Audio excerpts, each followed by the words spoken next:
about how your spiritual knowledge expands through grief. And what I mean by that is when you grieve in times of trauma, and this is not hair trauma, but just other more important trauma. When we grieve, it clears a channel spiritually, mentally, emotionally, and ultimately physically that opens us up to new vibrations of energy and ultimately information. In this context, energy is information. Okay, so when you receive energy, you're getting a download of information that your body takes in, and then it processes through your emotional body, through your mental body, through your spiritual body, and ultimately to your physical body. Okay, that's the process that when grief is initiated or is triggered for some reason. Let's say right now, a lot of people are having enormous grief, huge emotions, feelings of powerlessness, feelings of confusion, uh, feeling like what they've wanted their whole life uh, is maybe changing for them. A lot of people are having some life altering emotional feelings and experiences that are changing their path. And a natural response to that shift in focus is going to be grief. It's going to be big emotions, big sadness, big anger, big frustration, big depression. Depression is, in this context, the halting or the desire to halt the movement of the energy that's seeking to move through you in order to create a path for this change that you are now making. And consider that in this time right now on the planet, we are all making that change together over Zoom and social media. So, it's a pretty powerful concept when you think about it. And when you grieve, when these things happen that trigger, sometimes when we have things like where we feel powerless, or there is a whole set of circumstances that are outside of our own personal control, that triggers other traumas that we may have experienced in our life or lifetimes. And it brings that energy and information up to be reviewed and released and reconciled, and it puts you in a position to be able to move forward in some way. Although I do not have it at hand because I cannot find for the life of me this research that I found probably 20 years ago. They've done a lot of research on emotions and crying. And when you cry for 10 minutes or more, it literally changes the neurons in your brain. And it leaves you in a position to then repopulate those neurons with a new idea or concept that is more expansive and allows for broader ideas or more prosperity or your ability to receive more information to allow your circumstances to grow. So when you grieve, it offers the opportunity for new spiritual energy, which equals new information. Okay, does everybody feel me on this? If I have anybody out there, say hello to me so I can say hello back to you. So that's the first half of what we're talking about. The second half is in times like this, what you're feeling, you may not have ever associated it with being grief. Oftentimes we just associate grief with loss, loss of life, death, loss of big things. However, any loss promotes grief and creates a space for change. So while there are hundreds of thousands, millions of people right now experiencing big loss, there are 10 times that experiencing multiple small losses. Okay, and anything can be a small loss if it is a loss to you. It's not what your neighbor thinks loss is, or what your mother thinks loss is, or what your partner thinks loss is. It's what is a loss to you. Really important to remember that as travel through these unique times that we're in. Okay. So now that you understand that, one of the things that happens when so many people are experiencing this kind of quantum shift in perspective and perception, it kind of like squeezes the atmosphere and requires people to uh, open up in spite of themselves. And what that means is a lot of people are having dreams and visions and uh, psychic and telepathic experience. They're opening up in ways and being connected to people in ways that may not make sense to them. This can cause many chronic emotional issues and mental issues and also physical issues, right? So a chronic emotional issue is always feeling like your world's going to blow up, that something bad is going to happen because there's a fight or flight energy, because your telepathic senses are letting you know that there's a shift happening, an energetic and emotional shift going on in your spirit, in your body. And your ego or your body double, your aura, its job is to tell you, hey, this is happening. I just want you to know somebody's knocking at your door. Open up or not, right? So it's letting you know that there's a change happening. And so you have a natural response to fight or fly. And you don't have to do that. This is not about needing to fly or fight. This is about recognizing that there is a chronic, like I said, sometimes depression, sometimes anxiety, sometimes a sense of dread and emotion that is moving you through, that isn't necessarily telling you something bad is happening. It's telling you that something is changing. And when you can recognize that something is changing, you can actually ask yourself, hey, self, what's changing? What is changing here? What do I need to know right now? Not tomorrow, not yesterday. What do I need right now in order to move forward? And when you will allow yourself to ask that question, it actually allows you to receive an answer that is something that, again, can move you forward to the next depression or your anxiety to quell or subside.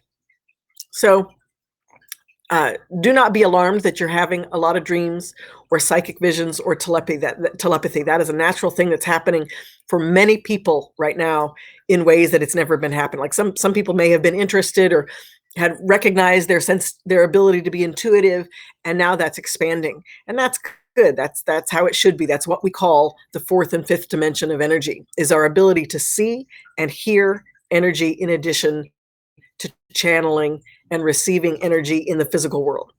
So, A, know that's happening. Know it's natural for you. And then B, plan for it, right? So if you now know, like, hey, you know what she's talking about? I think that's happened to me. I've been having dreams, but I don't remember them. Now, in the planning phase, before you go to bed, say, you know what? I'd like to remember my dreams. Let me remember my dreams, and get a specific notepad and a pen and sit it by your bed so that when you wake up out of a dream, you can write it down immediately. The key to remembering your dreams is to get in the habit of doing so, right? It's all about the training. It's the same when you exercise any muscle, it's going to get stronger and stronger until it becomes an automatic response. So know that there's energy and information coming to you specifically, right? I have a lot of people that say, I had this dream, blah, blah, blah, but I was watching something on TV and maybe it was about that. Okay. And definitely there are correlations between some of the images that we get and the dreams that we have, but our dreams are always a specific message from the Creator to us. So if you are having a specific dream, there's in the dream, and then the action that the characters are taking, and then look at what that means to you. So be willing to write down all the images of the dream and then isolate them and look at them individually and ask yourself, give me tell me 3 adjectives that describe what this one thing means to me. If I'm dreaming of an apple tree, right? What does an apple mean to me? What do I think of when I think of an apple? Right? Do that work first, and then you can, Google all you want, because absolutely the hunt for information always leads you on a path to expanding and grounding in the spiritual information that comes. But understand that it's a process. The ability to receive the message and then to understand it and then to utilize it is a process, as you know, with any other educational process you've ever experienced. So this is no different. The other thing that a lot of people are experiencing is spiritual attack. Okay, they may feel like entities or energies are attacking them. They may feel like they're being attacked by friends or family or people, loved ones, people that they know, people that they don't know. And these too are messages. So anytime we are in a confrontational situation or a conflicted situation, the first thing that we need to do is to decide we're not going to participate in the conflict.